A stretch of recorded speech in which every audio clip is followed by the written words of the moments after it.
James, I noticed on your website that you've got some information there about the debt ceiling. So this is something that you've been paying close attention to, is that correct?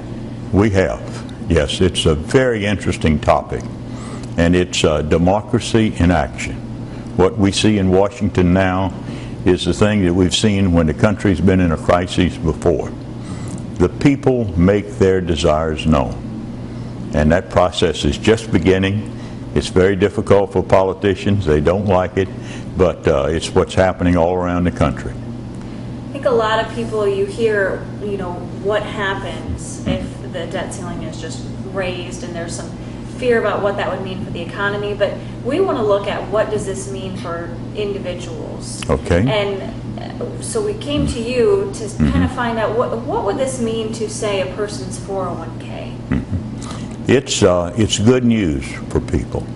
It shows that the people are no longer willing to keep piling debt upon debt and have their 401ks, their retirement plans of all kinds diminish in value. We have a chart that shows what happens to 100 pennies back at the end of the Second World War, and it would have bought about $12 worth. Today, it would only buy about $1 worth. So our currency has depreciated significantly. We've been losing ground, and investors that put their money up and wanted to save it find when they get the money out, it'll buy much less. This is not very desirable, and it's not very honest. And do you think that all these fears are founded? The fear of the country crashing, the fear that nobody will want dollars, the fear that Washington will default, that's all unfounded, yes. There's a lot of posturing going on in Washington. The administration wants a deal that will take them past the election, so this subject will never be raised again. The opposition wants a deal where it'll be considered every 6 or 8 months, and they'll get to make good political points. But the people just want it solved. Right. So this won't mean, we're hearing about interest rates soaring.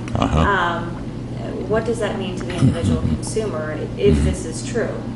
If it were true, then it would be bad news. But all the evidence shows that just the opposite is happening. All the fears and concerns, and I look at the market today, and the rate on U.S. Treasuries has actually gone down. It hasn't risen.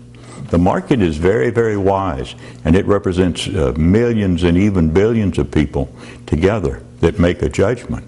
And they're saying that this posturing is completely inaccurate. So the market is saying that we don't have a real concern about that. And if you look at some states, even the state of Ohio, that have been taking action to curb spending, you find that the securities there are stronger. The quality rating on Ohio bonds earlier this week was raised, and they are now at a AA+, which means we can borrow money if we have to at a lower rate. So these things are very beneficial for individuals, and they ought to look upon them and say, hey, those people up there are really beginning to work for me, and no fear of default or of money becoming worthless. We think the U.S. dollar is going to be very attractive in the future. And we're talking about if we're curbing spending here. What if that doesn't happen? What if the debt ceiling is just raised and there are no concessions? The tendency always is to spend more because politicians can do us a favor and they can gain votes in that fashion. But I think it is going to be in effect. We will actually at least slow down the rate of growth of the spending, and we won't be dropping the money where we have. So if it failed to happen, then what has happened in the past would happen again. We would lose money. A person retiring today would see the value of his savings eroding, and in 15 years they would buy only half as much. Wow. So that's a 4% rate of inflation. And today we're right at about 3.6. Okay. So that would be a scary thing if that were to happen. individuals. Yeah. We need to get inflation under control. So people who've been thrifty tend to do well. They would be rewarded for their thrift. Does all of the, as you called it, posturing and the, the scare tactics, I guess, that go on in politics, does that affect markets at all, or do they see through that? They affect markets, but only very, very short term.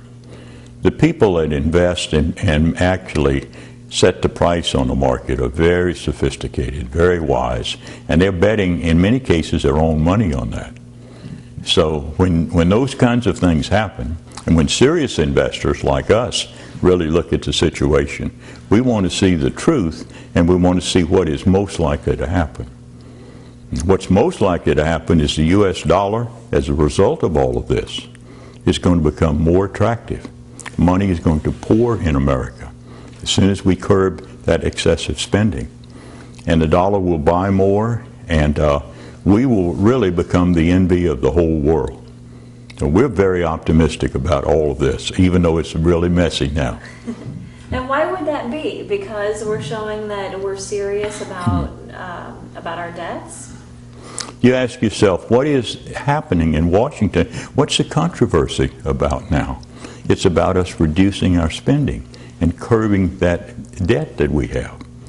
You know, if you have an irresponsible kid, and maybe every payday he goes and he owes some money, but he borrows that much and then a little bit more to finance him, you know, and then let's say his mother says, hey, Johnny, I'm not going to loan you any excess money.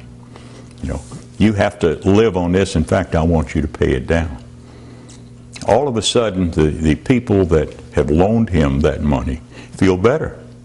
They say, hey, maybe he'll actually pay this off and he won't keep borrowing to pay it. And that's what's happening in America today. Okay. Is there anything that you want people to know that I didn't ask you about? Do you think I missed anything?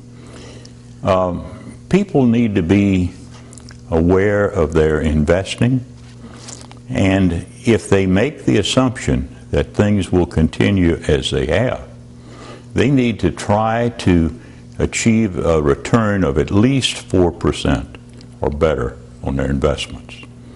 Now, if they can do that, they probably will offset inflation, and so they need to find an outlet to help them make that.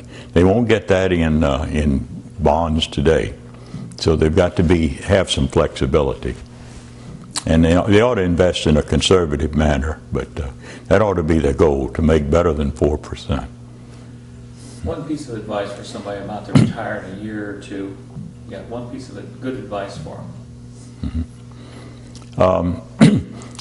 I would say that they need to save money, to invest it wisely, and not to speculate.